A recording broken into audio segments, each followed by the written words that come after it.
road trip en Europe en voiture décapotable peut être une expérience inoubliable, offrant la possibilité de découvrir des paysages magnifiques et des destinations pittoresques. Que vous prévoyez de parcourir les côtes de l'Italie ou de visiter les villes historiques de France, une voiture décapotable offre la liberté et la flexibilité nécessaires pour improviser et explorer la région à votre propre rythme. Dans cet article, je partagerai des conseils précieux pour vous aider à préparer votre aventure et profiter au maximum de votre road trip. 1. Choix de la voiture décapotable. Considérez les critères tels que le confort, l'espace de rangement, la consommation de carburant et les options de navigation. Des marques renommées comme BMW, Audi, Mercedes, Porsche proposent des modèles fiables et polyvalents pour des road trips en Europe. Il existe évidemment des modèles plus abordables comme la Mazda MX-5, mais aussi des voitures plus anciennes offrant par exemple la climatisation, bien utile actuellement avec ses changements brutaux de température, comme la MG F et TF, la Fiat Barchetta ou la 124 Roadster. La version moderne de la célèbre Fiat des années 60, la Lotus Elise. Personnellement, le mélange qui me convient parfaitement pour son espace de rangement, sa consommation, son confort et sa sportivité est une MG TF d'au moins 135 chevaux. Oui, il faut un minimum de chevaux pour, par exemple, affronter les cols alpins en se faisant plaisir. Pour des questions de sensation de conduite, je préfère une voiture qui a été conçue dès son origine pour ne pas avoir de toit plutôt qu'un coupé ou une berline à qui on a retiré le toit. 2. Préparation de la voiture. Assurez-vous de faire une révision complète avant de partir en vérifiant les pneus, les freins, les niveaux d'huile et de liquide de refroidissement. Comptez également une trousse d'urgence comprenant un triangle de signalisation, des câbles de démarrage, une trousse de premier secours.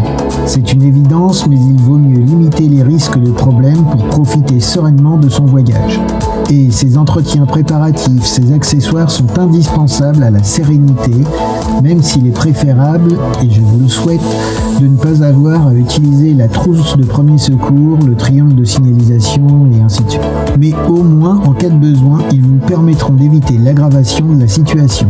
Si, au passage, vous avez fait une formation au premier secours, c'est encore mieux. Pour rappel, la première chose à faire en cas de problème, c'est de se mettre en sécurité, ce que le triangle de signalisation, par exemple, vous aide à faire. S'il s'agit d'un problème mécanique qui survient malgré la préparation de la voiture, pensez dans un premier temps à avertir votre assureur, ce qui peut éviter des mauvaises surprises de factures légèrement surchargées. 3. Familiarisation avec les règles de conduite locales.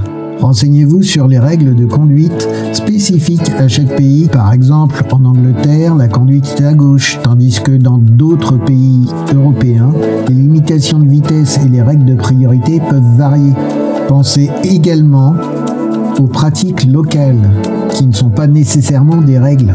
Par exemple, dans certaines villes d'Italie, les feux tricolores et le marquage au sol ne sont que des informations, pas des obligations. Ou au Portugal, bien qu'il n'y ait que 2 voies à contresens l'une de l'autre, une 3e voie virtuelle peut exister. Ce ne sont que des exemples vécus. Un autre détail vécu aussi, pensez à l'endroit que vous visitez, sa taille surtout. Par exemple, il m'est arrivé à Jersey de vouloir aller visiter un lieu qui, sur la carte, paraissait assez éloigné. Mais il ne faut pas oublier la taille de l'île et l'échelle de la carte. Ce qui paraissait assez éloigné sur la carte était en fait très proche. Et ce n'est qu'après avoir fait plusieurs fois le tour de l'île que je me suis rendu compte qu'en fait ce n'était pas si loin que ça. Moins de 15 km, mais quand on a l'habitude de regarder des cartes continentales, l'échelle n'est pas la même. 4. Itinéraire et improvisation. Planifiez un itinéraire approximatif en évitant les grandes autoroutes pour profiter des routes pittoresques et des paysages magnifiques. Toutefois, laissez suffisamment de place à l'improvisation pour découvrir des endroits inattendus en cours de route. Pour ça, je vous recommande d'être toujours prêt à vous arrêter. Que ce soit pour admirer une vue particulière, une lumière spéciale qui rend le paysage magique, un animal qui surplombe la route comme il m'est arrivé de voir un chamois sur un rocher surplombant la route dans le Jura, c'est pour tout ça, entre autres, qu'il ne faut pas prévoir faire 500 km dans la journée. Je vous suggère, dans la mesure du possible, de prévoir des trajets de 200 à 300 km par jour. Ainsi, vous ne serez pas pressé de partir vite le matin, vous aurez le temps de déjeuner, de visiter, d'admirer, de revenir en arrière. Et aussi de trouver un bel hôtel, une belle chambre d'hôte, un bon restaurant en dehors des sentiers battus. 5. Documents de voyage.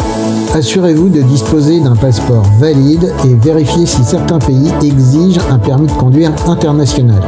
N'oubliez pas de prendre votre carte d'assurance automobile, une assurance voyage et les documents de location de voiture si vous en avez besoin. Votre carte vitale et pensez à faire une demande de carte européenne d'assurance maladie.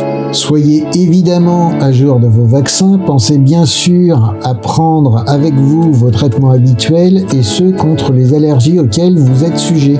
D'ailleurs, si vous êtes allergique, il est préférable de voyager en ayant sur vous une chaîne ou un bracelet sur lesquels sont symbolisées vos allergies, puisqu'à l'étranger, la langue n'est étrangement pas la même partout.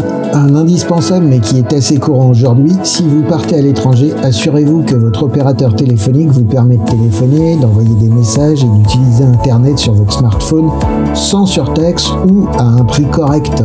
Pareil pour votre banque si vous sortez de la zone euro, par exemple en Suisse ou au Royaume-Uni. C'est assez désagréable de revenir chez soi et de découvrir qu'un appel, par exemple, a coûté une fortune alors qu'on le croyait inclus dans le forfait. Ou que les paiements de carte bleue nous ont coûté à chaque fois X% de plus. Conclusion. Un road trip en Europe en voiture décapotable est une aventure unique qui peut être très gratifiante. En suivant ces conseils de préparation, vous serez bien équipé pour profiter pleinement de votre voyage, en découvrant des charmes cachés de l'Europe, tout en profitant du confort et de la flexibilité offerte par votre voiture décapotable. Bon voyage! J'espère que ce podcast vous a plu. N'oubliez pas de rester connecté pour ne manquer aucun épisode de Mister CGV. De nouvelles découvertes, des conseils inédits et des histoires passionnantes vous attendent. Abonnez-vous pour être sûr de ne rien rater et préparez-vous à vivre de nouvelles aventures avec moi. Merci de votre fidélité et à très bientôt pour un nouvel épisode captivant.